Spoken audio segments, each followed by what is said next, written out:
Good morning. नवीन दिवसाची नवीन सुरुवात. तुम्हाला दिसतच असेल आम्ही दोघेजण गाडीमध्ये बसलो होतो. हो, आम्ही तिघेजण निघालो होतो आमच्या गावाला. आणि गावाला जाण्यासाठी किती वेळ लागेल असं सगळं आरवचं विचारणं चालू होतं. बरं, 3 तास लागतात आमच्या गावाला जाण्यासाठी. त्यामुळे मधनातनं माझा आरवसोबत हा असा टाईमपास चालू होता. मस्त गाणी लावायची, थोडासा डान्स करायचा, गोष्टी सांगायचा, असं करत आम्ही वेळ नक्कीच स्पेंड करण्याचा प्रयत्न नेहमीच करत असतो. वाटेत रस्त्यात जाताना ही अशी नारळाची झाडं, खूप मस्त असं हिरवेगार शेती, असा खूप छान नजारा दिसत असतो. आणि आज ढग पण भरून आले होते. आज पाऊस बहुतेक नक्कीच येणार असे वाटत होते. गाईज, ऊन खूप आहे, त्यामुळे आम्ही हा असा ओढणीचा जुगाड केला आहे. आणि आरूची एक छान मस्तपैकी झोप झालेली आहे, है ना? अजून आम्हाला 1 तास आहे पोहोचायला, है ना आरू? काय आज ट्रॅफिक खूप लागलं ना, आणि वाटत एक ॲक्सिडेंट पण झाला होता. ते नाही का त्या बाबाला लागलं होतं. बाबा बघा इकडे अननस घेत आहेत.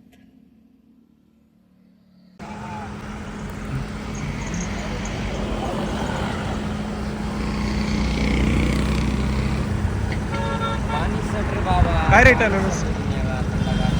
काय रेट आहे? 60, 70, 80, 100. तोपर्यंत आरवचं इथे ग्रूमिंग अँड प्लेईंग दोन्ही चालू होतं. मग साहेबांना लागली होती भूक. मग मी कॅरी केला होता हा नाचणीचा चॉको चिप्स असलेला केक. मग तो बघून आरू मस्त खुश झाला. काय करतोय तू? दाखव काय करत होता. पावडर लावली ना. दाखव दाखव हातात काय पावडर लावत होता ना. लाव लाव लाव. इथे झाली होती गुड आफ्टरनून पोचेपर्यंत. इथे आम्ही काय शोधत होतो? पेढा नव्हे, आम्ही शोधत होतो हा लोंढे वडापाव. आणि फायनली तो सापडला. इतकी गर्दी असते, तुम्ही बघू शकता मागे पण किती लोक बसले. आणि काय स्पीड आहे या दादाचा वडे बनवण्याचा. खूप छान क्रिस्पी आणि मस्त वडापाव इथे मिळतो. इथली कन्सेप्ट आपल्यापेक्षा जरा वेगळी आहे. इथे एका वड्यासोबत देतात 2 पाव. फ्रेंड्स, इथे दिसतोय का तुम्हाला एक जण काहीतरी हातात घेऊन येताना? आणि इथे आलेले आहेत मिस्टर चोरमले घेऊन गरमागरम वडापाव. आम्ही आता मस्तपैकी आमच्या गावचा वडापाव एन्जॉय करणार आहोत.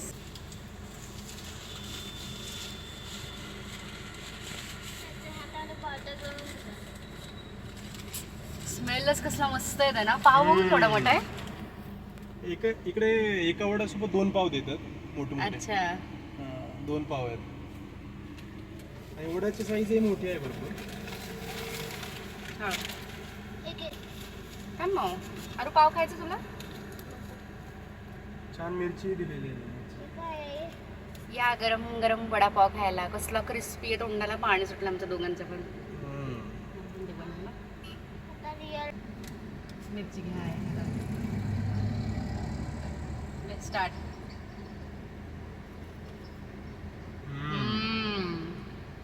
सिरियसली ही चव पुण्याच्या कुठल्याच वडापावला नाही आहे ना.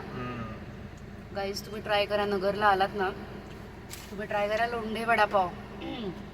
क्या बात है. ऑसम. आम्ही वडापाव एन्जॉय करतो, मग बोलतो तुमच्यासोबत. बाय. भूक लागली असेल तर तुम्ही ऑर्डर करा किंवा घरी बनवा वडापाव. आता किती छोटा आहे ना, तरी लोक मॅनेज करतात कसं जाणं येणं ना कारचं. अशी ही नारळाची झाडे आहेत. आमचं जे गाव आहे ते पूर्णपणे असं हराभरा आहे. इथे तुम्ही बघू शकता शेतीमध्ये कसा लेडीज काम करत आहेत ते. आणि आता आपण आपल्या गावाकडच्या घराच्या खूपच जवळ येत चाललो होतो. जवळच बघा एक विहीर पण आहे छान. विहीर ही आहे गावची विहीर. झूम करून नाम दिसत आहे ना, व्हाईट ऑरेंज कलरचं घर, ते आहे आपलं गावाकडचं घर. लांबून आपलं घर दिसतंय इकडे. व्हाईट कलरचं जो बंगलो आहे, व्हाईट ऑरेंज व्हाईट ऑरेंज, ते आपले घर आहे. माती दिसायला लागली आहे गाईस.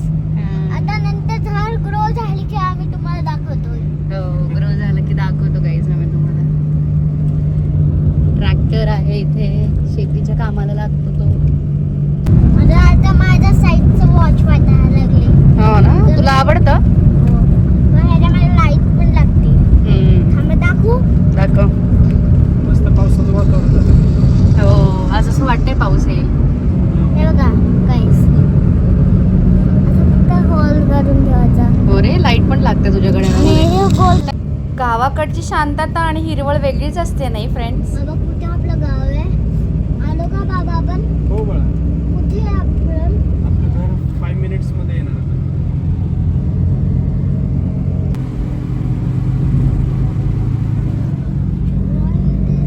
हे इथे कांदे साठवण्यासाठी बनवले गेलेले असते.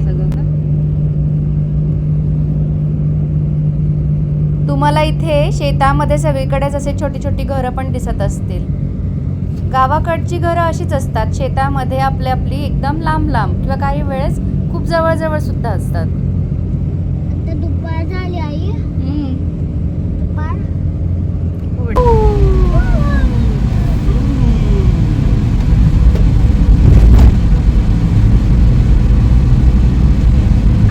आज आमच्या गावाला पाऊस पडेल असं आम्हाला वाटत आहे, कारण जनरली आम्ही जेव्हा गावाला येतो तेव्हा पाऊस येतोच. हे ऑरेंज ग्रीन जे आहे ते आपलं घर आहे.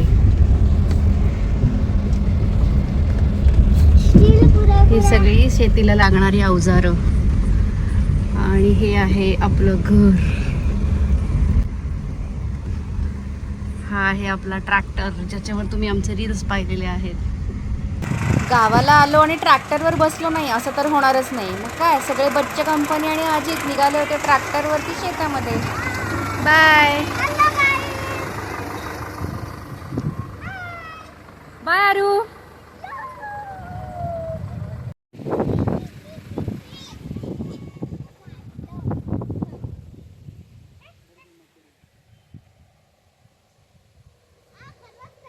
मुलांचं इथे मस्त एन्जॉयमेंट करणं आणि डान्स करणं चालू होतं. ढग पाहिले का कसे दाटून आले होते आणि हा निसर्गाचा कसा हिरवेपणा किती सुंदर दिसत होता. आणि लांबवर तुम्हाला दिसते का बैलगाडी. आमच्या इथल्या एक ताई बैलगाडी घेऊन येत होत्या, म्हणून मुलांची एक्साइटमेंट बघा.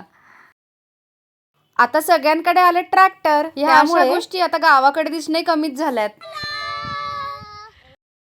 कुठे ट्रॅक्टरवर चढ, कुठे शेतात पळ, असा या चौघांचा नुसती मज्जा करणं आणि नुसता धुमाकूळ चालला होता. इथे लागली होती बघा रेस, आणि उगाच मला व्हिडिओ घेण्यासाठी झालेला हट्ट. आणि इथे मला आठवत होतं गाणं, ते म्हणजे काळी माती निळ पाणी. शेवटी बैलगाडीत बसायचंच असा हट्ट करून आरवने आम्हाला सगळ्यांना ह्याच्यात बसायलाच लावलं. मग आरवचे बाबा पण बैलगाडी चालवण्यासाठी पुढे येऊन सज्ज.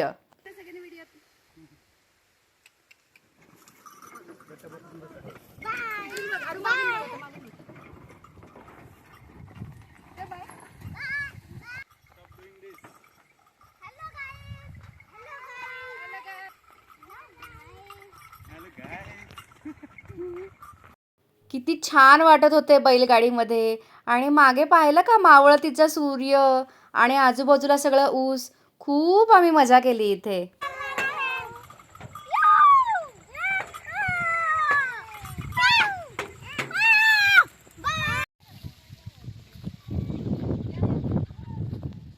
हे इथे खाली दिसतंय ना, ते होतं काकडीचं शेत.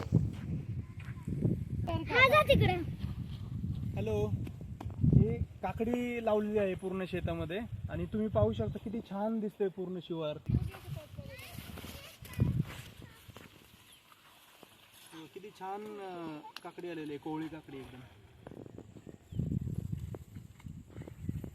तोडू नका मुलांना, कोवळ्या काकड्या तोडू नका लगेच.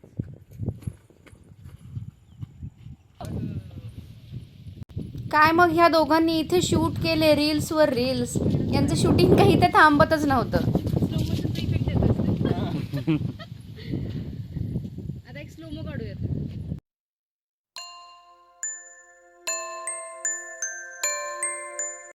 हॅलो फ्रेंड्स, तुम्ही पाहू शकता कसं ढगाळ वातावरण झालेलं आहे आणि प्रचंड पाऊस येऊ शकतो थोड्याच वेळामध्ये असं वाटतंय.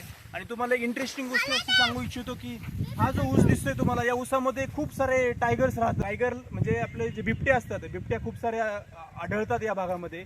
आणि एक दिवस असंच मी इथे बसलेलं असताना एक बिबट्या असा जोरात पळत आला इकडे. आरव पण पूर्ण छान असा शेतामध्ये रमून गेला होता. दिसतोय का तुम्हाला तो लांब असा, इकडून तिकडे नुसता उड्या मारत होता आणि त्याच्या कझिन सोबत खेळत होता. आणि एका हातात एक, दुसऱ्या हातात दुसरी काकडी, अशी त्याची खूप मजा चालली होती. लहानग्या हातांनी वेलीवरून काकडी तोडणे आणि पळत पळत येऊन माझ्या ओंजळीत ती काकडी टाकणे यातच आरवला खूप आनंद मिळत होता.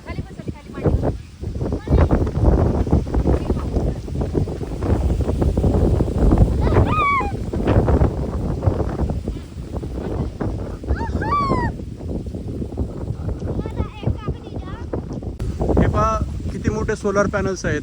हे सर्व जे ऊसाचं क्षेत्र आहे त्याला बऱ्याचदा इलेक्ट्रिसिटी बेस ज्या काय मोटर्स आहेत, पंपिंग वॉटर पंपिंग जे काय मोटर्स आहेत, तर त्या इलेक्ट्रिसिटीच्या कमतरतेमुळे बऱ्याचदा बंद राहायच्या आणि मग बऱ्याचदा पाण्याची कमतरता भासायची या सर्व ऊसाच्या पिकांना किंवा इतरही मकाच्या पिकांना. त्यासाठी आता गव्हर्नमेंटने सबसिडाईज रेटवरती खूप चांगल्या उत्तम प्रकारच्या सोलर पॅनल्स आणि सोलर पॅनलवरती चालणाऱ्या जनरेटेड इलेक्ट्रिसिटीवरती चालणाऱ्या ज्या मोटर्स आहेत, अशा खूप कमी आणि सबसिडाईज रेटवरती शेतकऱ्यांना उपलब्ध करून दिल्यामुळे खूप जास्त प्रमाणात फायदा झालेला आहे. तर या गव्हर्नमेंटने खूप चांगल्या पद्धतीने काम केलेलं आहे मागच्या काही वर्षांमध्ये. आता इथे कॉम्पिटिशन चालू होणार आहे. 1 2 3 गो. कोण फास्ट खात आहे? हा, कम ऑन. मोठा भाऊ, छोटा भाऊ का मधला भाऊ? Come on guys, don't know cheating. Owner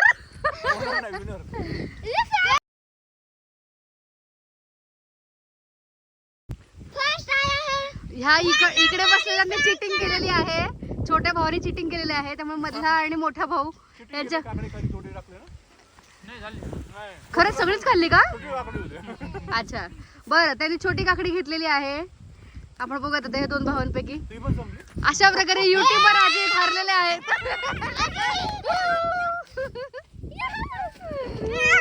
seriously, जे हारले त्यांना आता 10 फटके मिळणार आहेत बाकीच्यांकडनं. येस, चला. कॅमेऱ्यात कोण आहे करा इकडे.